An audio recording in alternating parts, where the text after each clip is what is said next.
Doctor Zakir নায়েকের নাম শুনছেন না আপনারা সবাই? উনি কেমনে বউ পাইছে এটা একটা ছোট্ট কথা উনি বলছিলেন, এবং এই বক্তব্যের মাঝে ধৈর্যের প্রতীক যে উনি, এটার প্রমাণ আমি পেয়েছি। উনি বললেন যে how I selected my life partner. এটা খুবই গুরুত্বপূর্ণ একটা ইস্যু বলছি, যে এত বড় একজন ফেমাস মানুষ, এত বড় একজন যোগ্য ব্যক্তি কেমন করে বউ খুঁজে বের করেছে, এটা জানার দরকার সকলের আছে না নাই?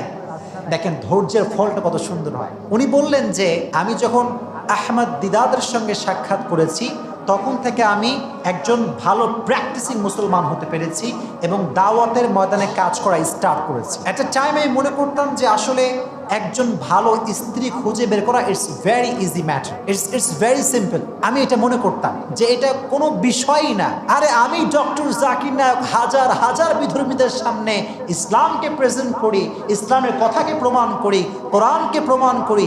আমি যদি একটা বউকে না নিয়ে আসতে পারি তাহলে আমার কি হইল? এটা উনি ভাবতেন যে ইটস ভেরি সিম্পল ম্যাটার। কিন্তু যখন উনি কোরআন সুন্নাহকে খুব অবজার্ভ করলেন, রিসার্চ করলেন, তখন তিনি বুঝতে পারলেন যে ইটস ভেরি হার্ড। এটা সহজ না কঠিন? এটা কঠিন, এটা এত সহজ না। তো যেটা হলো সেটা হচ্ছে উনি ওনার বোনকে বললেন যে আমি যাকে বিয়ে করব তাকে যে আহামরি সুন্দরী হতে হবে, the matter is not like that. খুব বেশি সুন্দর হতে হবে না, বাট দুইটা কোয়ালিটি মাস্ট। কয়টা কোয়ালিটি মাস্ট?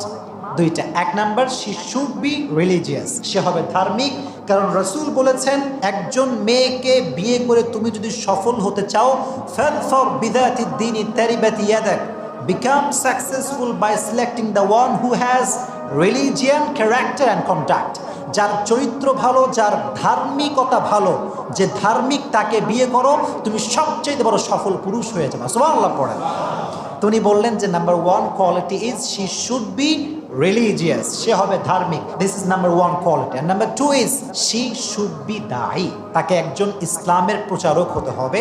এই দুইটা কোয়ালিটি যার ভেতরে পাবেন, যদি ভালো মনে হয় আমি বিয়ে করতে রাজি আছি। অবাক করার বিষয় হচ্ছে এটা শোনার পর থেকে ওনার বোন যতগুলো মেয়ের ইন্টারভিউ নিয়েছে নিজের ভাইয়ের মানে বউ বানাবার জন্য, মানে ভাবি বানাবার জন্য, প্রত্যেকটা মেয়ে লাগাতার 2 বছর ফেল মারছে। 2 বছর একাধারে ফেল। এদিকে ডক্টর জাকির নায়েক একটু ডিপ্রেস, যে কিরে 2 বছর পার হয়ে যাচ্ছে, এখন বউ পাওয়া যায় না। আজীব তামাশা, আজীব ব্যাপার। তো 2 বছর পরে উনি জানতে পারেন যে আমাদের শহরের পাশে আর একটা শহর আছে, এই শহরটার নাম হচ্ছে পুনা বা পুনে বলে। সেখানে একজন মেয়ে থাকে এবং সে মেয়েটা খুব ধার্মিক, and she is the head, she is the president of ladies Islamic দাওয়া অর্গানাইজেশন। এবং সেই মেয়েটা একটা মহিলাদের একটা ইসলামিক বড় অর্গানাইজেশন আছে, সেটার হেড হচ্ছে এই মেয়েটা।